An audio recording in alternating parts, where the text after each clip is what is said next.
Good morning, friends. So I wanted to share a little bit more, I'm not Italian, I don't know what's going on there, a little bit more about Bowen and where I'm at, like how I'm feeling. So I shared about it, I'll share the link in the comments below. Hey, Carolyn. But let's see, I went for my first visit on Wednesday. Bowen is, I need to Google it. I need to figure out exactly what it is so I can explain with words better to you what exactly it is. But I went for my first visit on Wednesday, and she moved some things she moved like my body, and she kind of like adjusted me in certain areas, like super gentle movements, and I was like laying there like, what, is this really gonna work? But I've herniated a disc in my neck, a couple discs in my neck several times. Like I've had 3 different whiplashes. I am one of those people where I have to go to the chiropractor at least once a month to kind of maintain my sweet spot. And I always am suffering from some kind of discomfort or pain. It's just who I am, right? And I've noticed for me that stress affects it. My diet and nutrition affects it. If I have sugar, strangely enough, I always have a flare.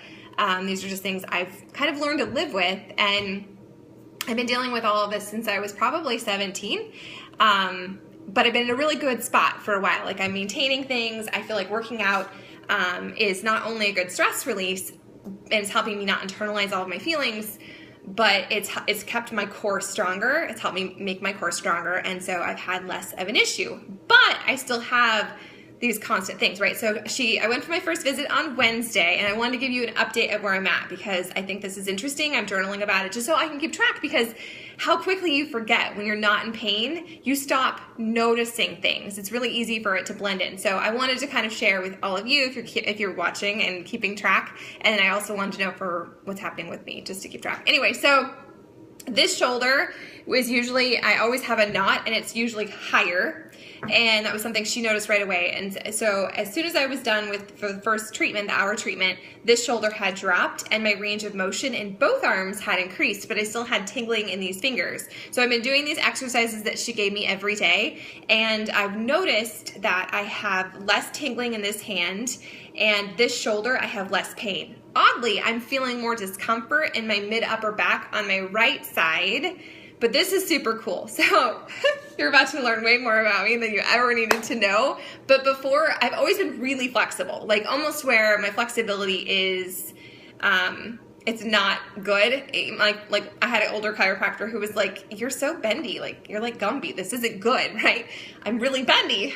Maybe I should put my tip jar out. So anyway, I used to, before I had Charlotte 9 years ago, I could squeeze my butt and I could like pop my back. Yes, it was true. I'd squeeze my butt and I could pop my back in several spots, and I have not been able to do that in over 9 years. And after the first day, twice on Wednesday, after I went and she worked her magic on me, I was able to do it. So I'm still able to do it. I'm not gonna do it right now because that would be weird. I don't know exactly what would happen, but that's cool. So I'm noticing that.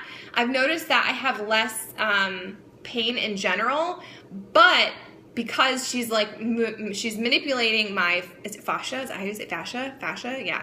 Your muscles and all that. Because she's manipulating that, I'm not allowed to do things I normally would have. So like my bag of tricks that I always pull out, like my foam roller, my ice, and heat packs, like I can't use any of that. And I can't be rubbing my body, which I realize now how much I was always rubbing things. Like my chest always felt super compressed.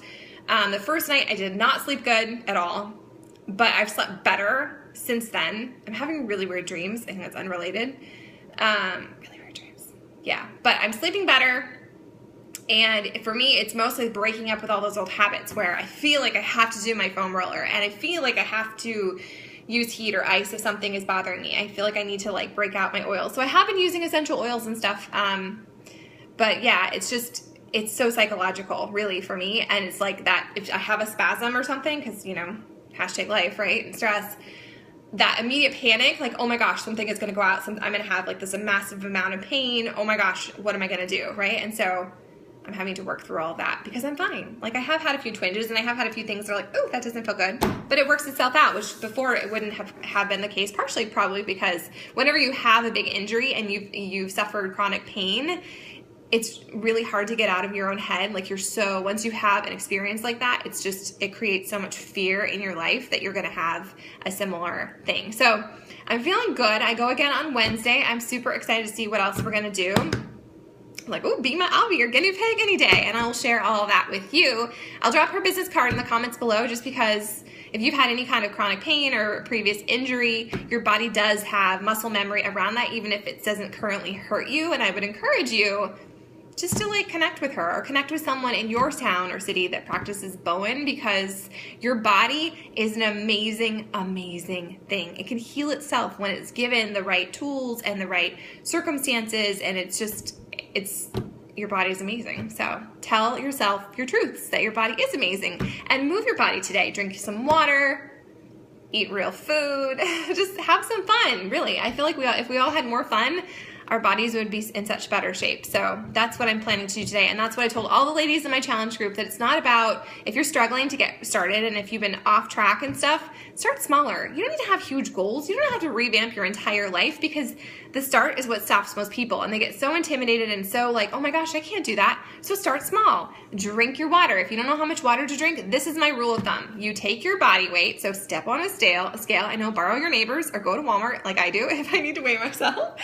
Divide it in half and take that number in ounces and drink that. Please, please don't drink your body weight in pounds. Somebody asked me that and I was like, how is that even possible? Like, how do you drink a pound of water? I don't know.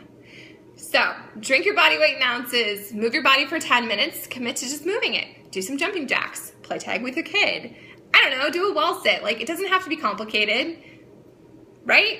Totally. And what else did I tell them? Oh, and to do affirmations, because it all starts up here. So whatever you're telling yourself, whatever it is you're chewing on, whatever it is you're recycling in your head, if you are riding the struggle bus, it's because of what's happening up here. So celebrate 10 minutes, celebrate that you drank your water, celebrate that it's a new day, and you get to push the do-over button. And so if today, it is currently 10:37 here in Yuma, if it's been a crappy morning, well, guess what? You can change that. It's all up to you. So rock your life, drive your bus. I was like, rock your bus? Wait, no, we don't want that. Drive your bus, make it count. All right, I'll see you later.